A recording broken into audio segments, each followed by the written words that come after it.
போன கிளாஸில் 12 ராசி 27 நட்சத்திரம் பார்த்தோம். இன்றைக்கி என்ன பார்க்க போகிறோம்னா திதி வாரம் யோகம் நட்சத்திரம் கரணம். இந்த திதி வாரம் யோகம் நட்சத்திரம் கரணம் பலன் சொல்ல யூஸ் ஆகாது, இருந்தாலும் அதை பற்றி தெரிஞ்சுங்க. திதிங்கிறது சூரியனுக்கும் சந்திரனுக்கும் இடையே உள்ள தூரம். அமாவாசை அன்னைக்கு சூரியனும் சந்திரனும் ஒன்றா இருக்கும். அமாவாசைக்கு அடுத்த நாள் இப்போ ஒரு 12 டிகிரி விலகும், அதுக்கு பேர் தான் பிரதமை. அதுக்கு இன்னொரு 12 டிகிரி தான் துதியே. அடுத்து 3ஆவது நாள் திருதியே.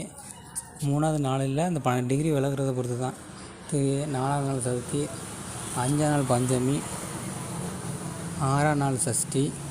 இது மாதிரி போயிட்டே 15 நாள் வந்துச்சுன்னா அது வளர்ப்புற. இதுலேருந்து பௌர்ணமிலேருந்து தேஞ்சிக்கிட்டே போணுச்சுன்னா அதுக்கு பேர் தேய்பிறை.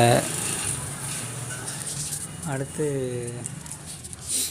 12 ராசி சொன்னோம்ல, அந்த 12 ராசியில் மேச ராசிக்கு அதிபதி செவ்வாய், ரிஷப ராசிக்கு அதோடைய யாரோட வீடுனா சுக்கிரனோட வீடு, மிதுனம் அது புதனோட வீடு, கடகம் சந்திரனோட வீடு, சிம்மம் சூரியனோட வீடு, கன்னி புதனோட வீடு, துலாம் மறுபடியும் சுக்கிரனோட வீடு, விருச்சிகம் செவ்வாயோட வீடு, தனுசு குருவோட வீடு, மகரம் சனியோட வீடு, கும்பம் சனியோட வீடு, மீனம் சனியோட வீடு. அடுத்து என்ன பார்க்க போகிறோம்னா நாளிகை விநாடிகை கணக்கு பார்க்கணும்.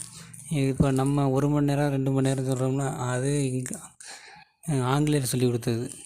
ஆனால் தமிழ் முறைப்படி நாளிகை விநாளிகை. நாளிகை விநாளிகைங்கிறது 60 நாளிகை சேர்ந்தது தான் ஒரு நாள். 60 விநாளிகை ஒரு நாளிகை, 2.5 விநாளிகை 1 மணி நேரம், 2.5